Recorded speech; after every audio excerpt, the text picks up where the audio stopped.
Santiago. Oui, merci Monsieur le Président. Ma question s'adresse à Monsieur le Premier ministre. La tempête, ce week-end, restera un souvenir douloureux dans la mémoire de nombreux Français.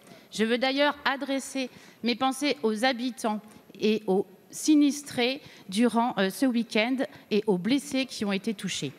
Les territoires qui ont été touchés sont très nombreux.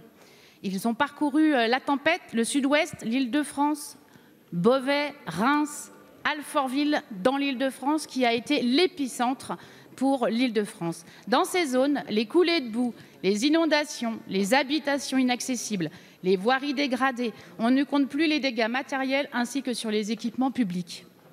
Parmi les territoires, je l'ai dit, Alfortville, dans ma circonscription, la ville où j'ai grandi, est très sinistrée.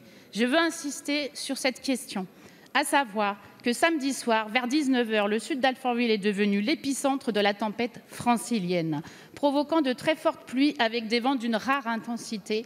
Notre commune a connu de très importants dégâts matériels. On veut saluer bien évidemment la réactivité de la municipalité, de son maire, Luc Carbonaz, de saluer ici l'ensemble des services, y compris de l'État, la préfecture à nos côtés et le département engagé ainsi que la sécurité civile.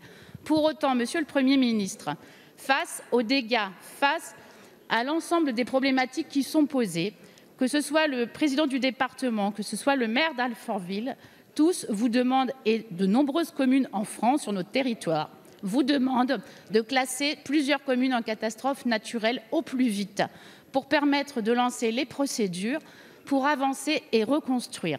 Monsieur le Premier ministre, donc, dans les conséquences des phénomènes naturels qui sont immédiats, l'État a su être à nos côtés ce soir-là pour l'urgence. Maintenant, nous avons besoin d'accompagner les concitoyens qui sont pour beaucoup modestes et qui doivent bénéficier d'une prise en charge dans les meilleurs délais pour pouvoir entamer l'assurantiel. Merci. La parole est à Madame Marlène Schiappa, ministre déléguée chargée de la citoyenneté.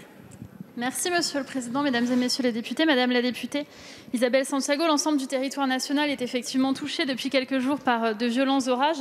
Et c'est notamment le cas d'Alfortville et de plusieurs communes du Val-de-Marne qui ont subi le 19 juin ces violentes bourrasques et ces inondations provoquées par les intempéries que vous avez rappelées.